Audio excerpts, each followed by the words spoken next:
नमस्ते प्यारे बच्चों। जैसे कि अपन अपना संस्कृत प्लस हिंदी जो व्याकरण है उसके टॉपिकों को अपन एक एक करके और धीरे धीरे पढ़ते हुए आगे बढ़ रहे हैं। तो हमने हिंदी का जो टॉपिक है उसको स्टार्ट किया है और हिंदी का जो टॉपिक है अपना वर्ण विचार, तो उसके अपन ने लगभग 2 से 3 भागों को पढ़ चुके हैं। अब चौथा जो भाग है आज उसमें आएगा वर्ण विचार के अंतर्गत उच्चारण स्थान। उच्चारण स्थान यानी कि कौन सा वर्ण मुख के अंदर किस स्थान से बोला जाता है। तो उन सब को आज अपन अपनी इस क्लास में पढ़ते हुए आगे बढ़ेंगे। ठीक है, तो सबसे पहले अपन टॉपिक डालते हैं उच्चारण स्थान।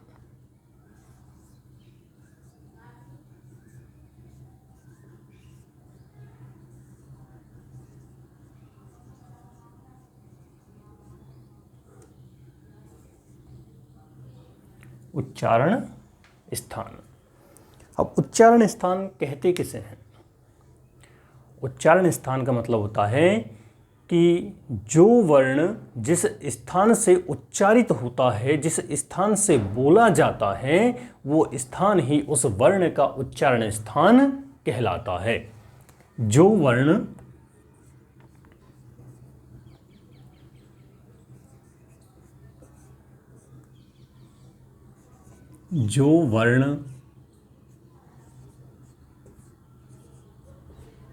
जिस स्थान से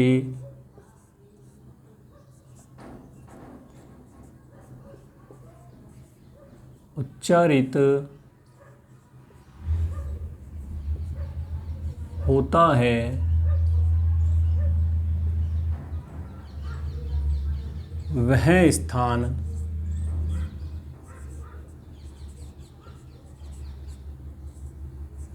उस वर्ण का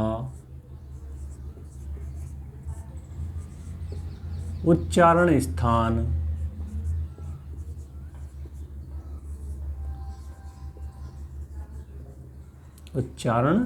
स्थान होता है। यानी कि अपन जब कोई भी वर्ण का उच्चारण करते हैं, किसी भी वर्ण को बोलते हैं, तो बोलते समय जब कोई वर्ण जिस स्थान से मुख के अंदर जो स्थान है, जो जगह है, तो जिस जगह से वो वर्ण बोला जाता है, जिस जगह से उस वर्ण की ध्वनि निकलती है, तो वही जो स्थान है वो उस वर्ण का क्या कहलाता है? उच्चारण स्थान कहलाता है। अब उच्चारण स्थान में अपन बात करें तो मूल रूप से अगर बात की जाए तो 7 प्रकार के उच्चारण स्थान होते हैं। मूल रूप से अगर बात की जाए तो कितने प्रकार के होते हैं? 7 प्रकार के उच्चारण स्थान होते हैं। लेकिन अगर संस्कृत में अगर बात की जाए, पाणिनि के अनुसार अगर बात की जाए, तो उच्चारण स्थान होते हैं 8 प्रकार के। ठीक है, तो मूल रूप से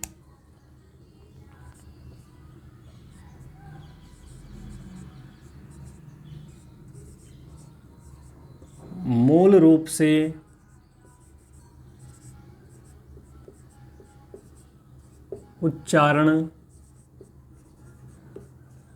स्थान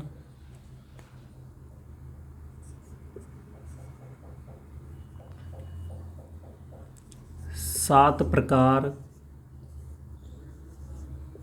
के होते हैं। कितने प्रकार के होते हैं? मूल रूप से 7 प्रकार के। लेकिन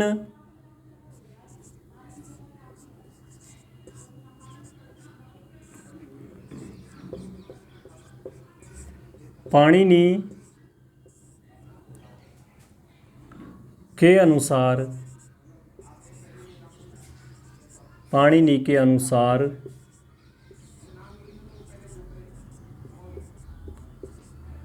उच्चारण स्थान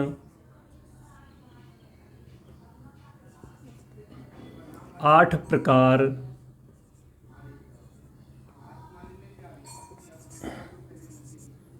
के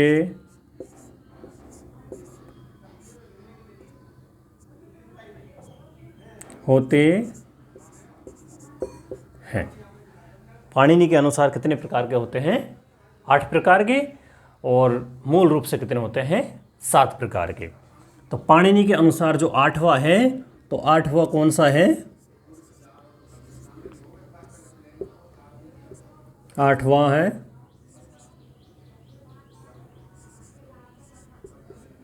उरस। उरस जो है उसको पाणिनि ने 8वां उच्चारण स्थान माना है। ठीक है, अपन उच्चारण स्थान की बात करें तो सारे जो उच्चारण स्थान है, कौन सा वर्ण है, वो किस स्थान से बोला जाता है, उसको अपन एक एक करके और सभी को अपन धीरे धीरे पढ़ते हुए आगे बढ़ेंगे। ठीक है, तो अपन स्टार्ट करते हैं नंबर 1। नंबर 1 की बात की जाए तो नंबर 1 पे आता है अपना कंठ।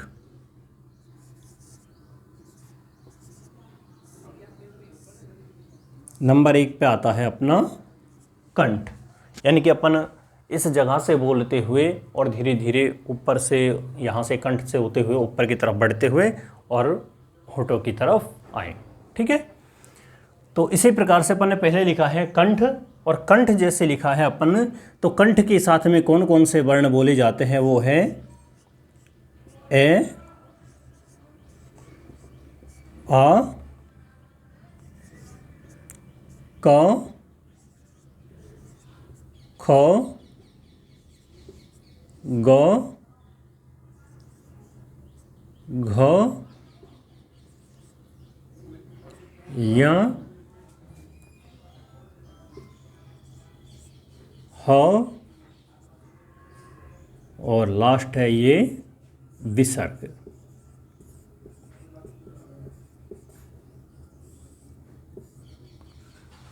लास्ट कौन सा है? विसर्ग।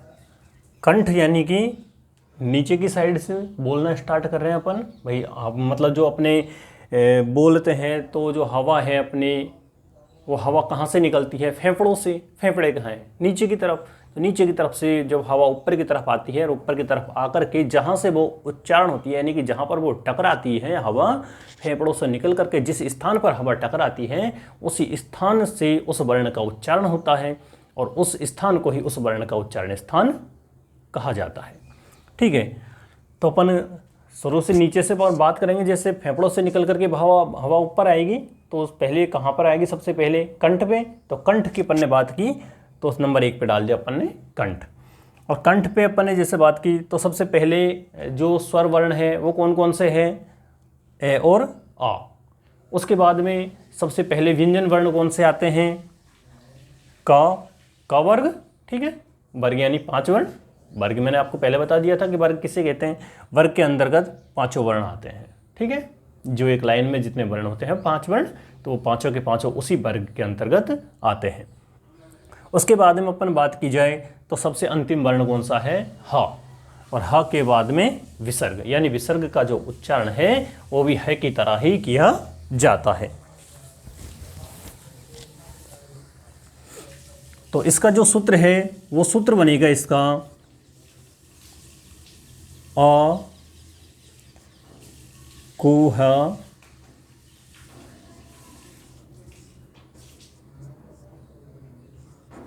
विसर्ज, निया, नाम,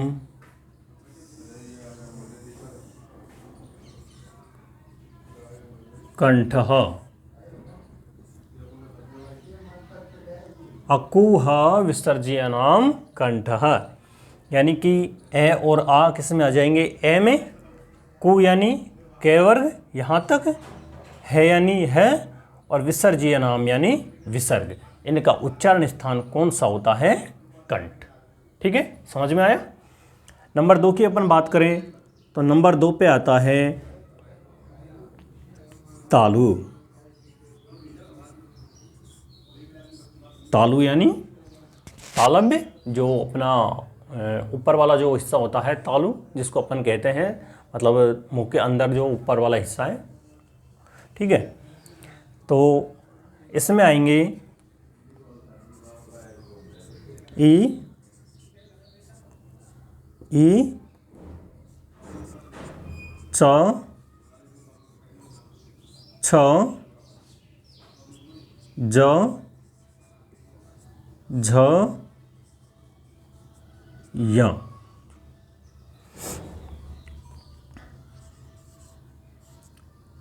और इचु यशानाम तालु, इचु यशानाम तालु। ठीक है, तो इसको अपन जैसे, हाँ जैसे अपन बोल रहे हैं इचु यशानाम तालु, तो से है, से पहले ये आता है, ये को अपन बाद में नहीं लिखेंगे, पहले आता है तो पहले ही लिखेंगे, ये और श।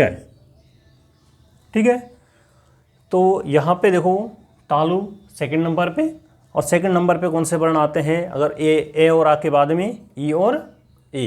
इधर कौन सा वर्ग आता है, के बाद में च वर्ग। ठीक है, उसके बाद में जैसे अंतस्थ वर्ण है, अंतस्थ वर्ण का पहला वर्ण जो कौन सा होता है वो होता है या। ठीक है, और जो ऊष्म वर्ण है, ऊष्म वर्ण का प्रथम वर्ण कौन सा होता है, श। तो इन सब को किसके अंतर्गत रखा गया है, तालु के अंतर्गत। अब इसका जो सूत्र है वो सूत्र बनेगा इसका इचु यशानाम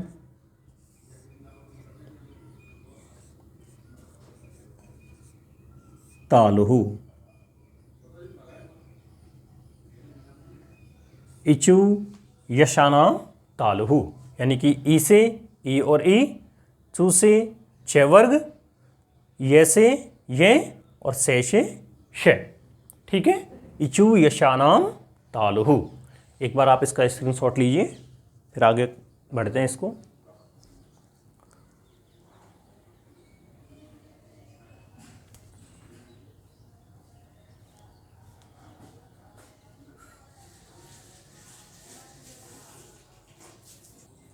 अब अपन इसको रफ करते थे और आगे बढ़ते हैं नंबर 3 पे।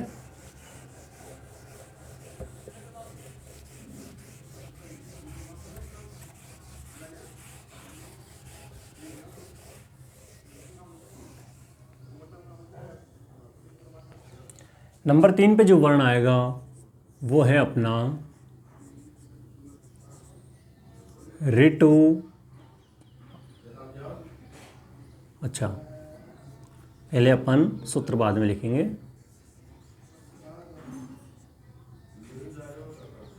मूर्धा या फिर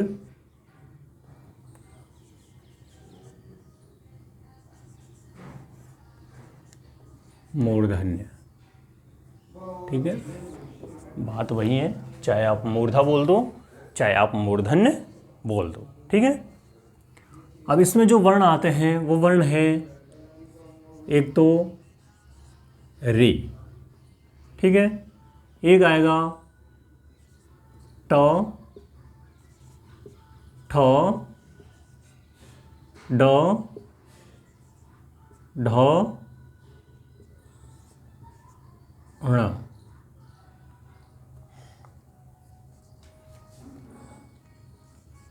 र और श। इसमें वर्ण आ गए अपने मूर्धन में री, टे वर्ग यहाँ तक, फिर रे और श। ठीक है, तो अपन ने इसको जो सूत्र बनेगा इसका वो सूत्र होगा इसका ऋतु रसाणाम, ऋतु रसाणाम मूर्धा, ऋतु रसाणाम मूर्धा। यानी कि जो मूर्धन्य है तो मूर्धन्य के द्वारा कौन कौन से वर्णों का उच्चारण किया जाता है वो है री, ट, ठ, ड, ढ, ण, र और श। इन वर्णों का उच्चारण कहाँ से होता है, मूर्धन्य से होता है, और इसका सूत्र है ऋतु रसाणाम मूर्धा। अगला जो है नंबर 4, तो नंबर 4 पे आएगा अपना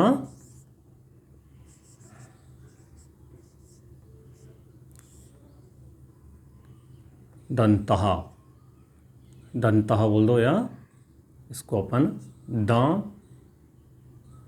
दंत कर दो इसको, दंत, ठीक है, दंत, दंत यानी दांत, ठीक है। अब इसमें जो वर्ण आएंगे तो वो जाएंगे अपने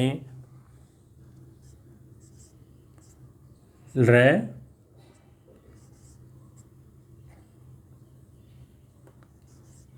तो, थो, दो, धो, नो,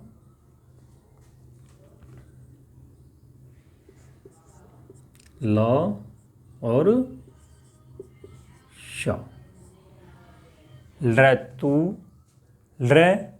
तू यानी तय वर्ग, त था द ध न, और ल और श, इनका उच्चारण स्थान कौन सा होता है? दांत होता है। दांत यानी दंत है यानी दांत, ठीक है। अब इसका जो सूत्र बनेगा, तो पहली बात तो अपन सबसे पहले इस पे ध्यान दीजिए, ये जो वर्ण लिखा है अपन ने रे वर्ण, ठीक है, ये इसका सूत्र है और संस्कृत से ही हिंदी का उद्भव हुआ है, हिंदी का विकास हुआ है, ठीक है। तो इसलिए ये सूत्र चलता है किसमें? संस्कृत में। रे जो वर्ण है, रे वर्ण केवल और केवल संस्कृत में चलता है, ठीक है, और उसी के अंतर्गत वो संस्कृत में ही रे वर्ण होता है, हिंदी में रे वर्ण नहीं होता है, ठीक है। लेकिन जो सूत्र है, तो सूत्र के अनुसार अपन को संपूर्ण जो सूत्र है उसको खोलना पड़ेगा, उसको सूत्र को जमाने के लिए, सूत्र लिखने के लिए उसके वर्णों को एक एक करके लिखना पड़ेगा, ठीक है। तो रे वर्ण हिंदी में नहीं होता, संस्कृत में होता है, ठीक है। तो अपन बात कर रहे हैं इसके सूत्र की, ठीक है। इसका सूत्र जो बनेगा वो होगा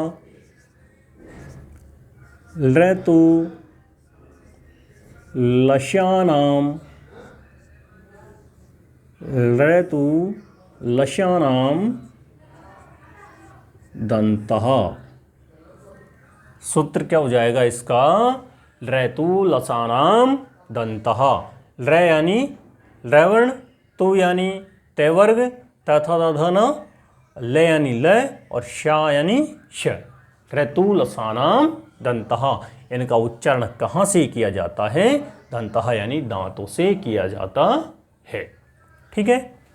नंबर 5, नंबर 5 की अपन बात करें तो नंबर 5 पे जो वर्ण आएंगे वो है, नंबर 5 पे जो है वो है ओष्ठ।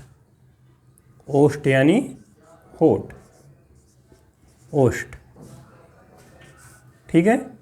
तो ओष्ठ पे जो वर्ण आएंगे वो है उ, उ, प,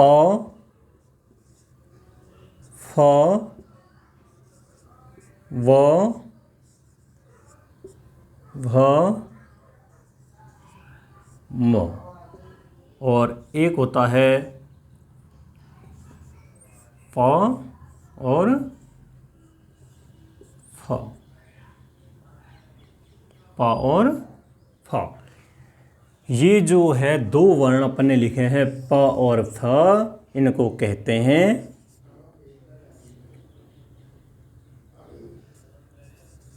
उपधमानीय वर्ण, इनको कहते हैं उपधमानीय वर्ण। जो ये भी किस में चलते हैं? संस्कृत में ही चलते हैं, ये भी हिंदी में नहीं होते, ठीक है। आप कहोगे सर आपने जब होते ही नहीं है तो लिखा क्यों है? लिखना पड़ेगा, क्योंकि जो सूत्र है, सूत्र को पूरी तरीके से, सूत्र को जमाने के लिए इन वर्णों को लिखना जरूरी है, ठीक है।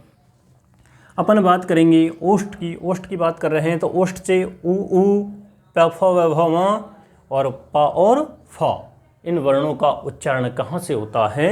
इन वर्णों का उच्चारण होता है ओष्ठ से। इसका जो सूत्र है वो सूत्र बनेगा इसका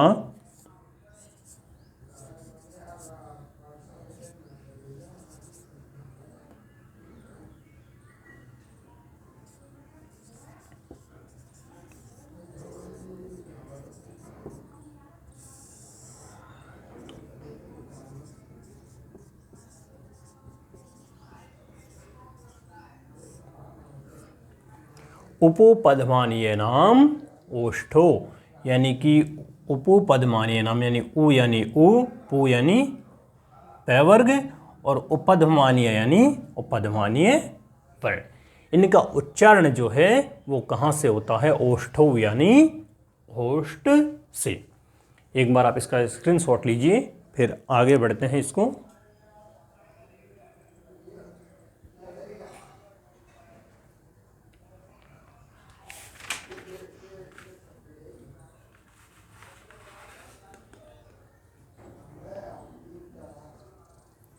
ठीक है, इसको मिटाते हैं।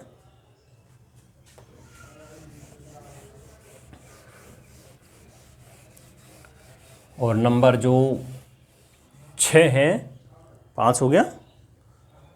नंबर 6 पे जो वर्ण आएंगे वो है नासिका यानी नाक, नाक के द्वारा बोले जाने वाले वर्ण। ठीक है, तो वो वर्ण कौन कौन से हैं? एक तो हो गया अपना य,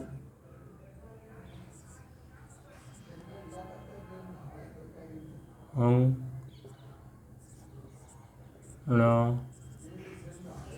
न, यमंगण। ठीक है, ये वर्ण कौन से हो गए? अपने क्रम से जमा दिया अपन ने इसको। ठीक है, तो वर्ण कौन से हो गए? यमंगण। यानी कि इनको अपन क्या कहते हैं? इनको अपन कहते हैं सभी को पंचम वर्ण। क्या कहते हैं इनको? सभी को पंचम वर्ण। क्यों कहते हैं पंचम वर्ण? क्योंकि ये सभी अपने वर्ग की जो लाइन है उसमें 5वें स्थान पर आते हैं, और 5वें स्थान पर आने के कारण इनको क्या कहते हैं अपन? पंचम वर्ण। ठीक है, और जो पंचम वर्ण है उनका उच्चारण स्थान कौन सा होता है? नाक। इसका जो सूत्र है वो सूत्र होगा इसका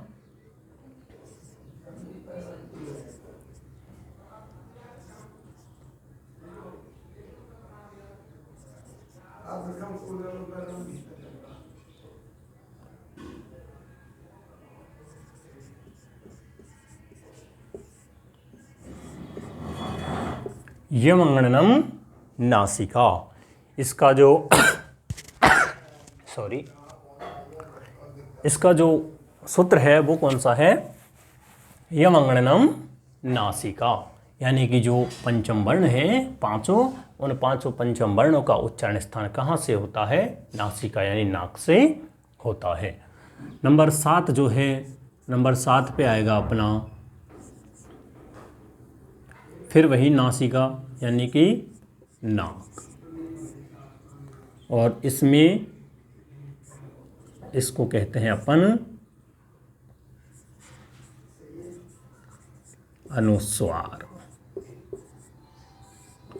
अनुस्वार जो होता है, अनुस्वार का उच्चारण स्थान भी कौन सा होता है? नाक ही होता है। और इसका सूत्र होगा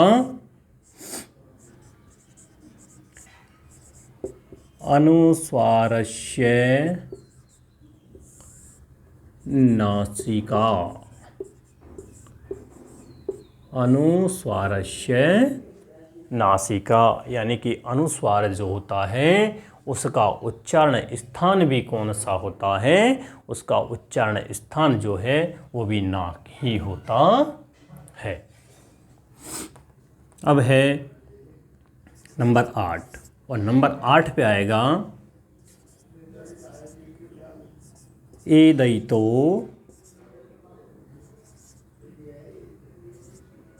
कंठतालु।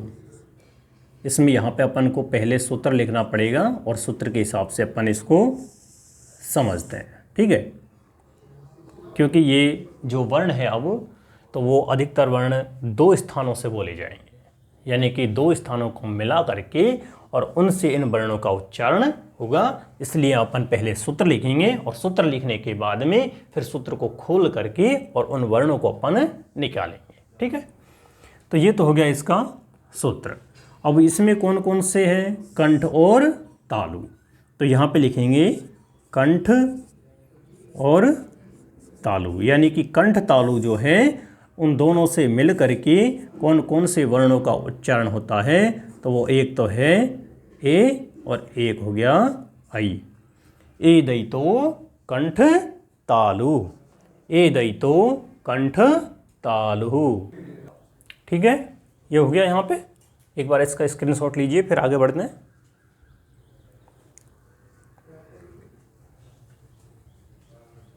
ए दयितो कंठ तालु, यानी कि ए और आई, ए और डबल मात्रा लगी हुई है आई, तो इन दोनों का उच्चारण स्थान कौन सा होता है, कंठ और तालु। ठीक है,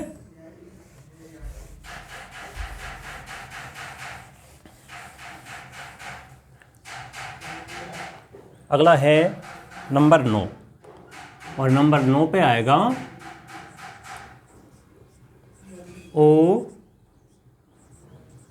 दौतो कंठोष्ठ, ओ दौतो कंठोष्ठ, यानी कि कंठ और कंठोष्ठ, कंठ और ओष्ठ, कंठ और ओष्ठ। तो इन दोनों से जो वर्ण उच्चारित होगा वो वर्ण है अपना ओ और औ। ओ और औ जो है, तो इन दोनों का उच्चारण स्थान कहाँ से होता है, कंठ ओष्ठ से। ठीक है, कंठ और ओष्ठ से। नंबर जो 10 है, तो नंबर 10 पे आएगा अपना वकारस्य दंतोष्ठ, वकारस्य दंतोष्ठ, यानी कि दंत, दंतोष्ठ यानी कि दंत प्लस ओष्ठ, ओष्ठ यानी होठ और दंत यानी दांत। तो दंतोष्ठ जो है उससे किस वर्ण का उच्चारण होता है, उससे व जो है व, उसका उच्चारण स्थान कौन सा होता है, व का उच्चारण स्थान होता है दंत और ओष्ठ, यानी कि दोनों को मिलाकर के फिर अपन बोलते हैं तो उसको कहते हैं अपन दंत ओष्ठ, दंतोष्ठ। ठीक है, तो ये हुए आपके उच्चारण स्थान कंप्लीट। ठीक है, आज की वीडियो में अपन इतना ही पढ़ेंगे, जिसमें अपना जो उच्चारण स्थान है उन सभी उच्चारण स्थानों को अपन इस वीडियो के अंतर्गत पढ़ लिया है। ठीक है, इसी के साथ में धन्यवाद।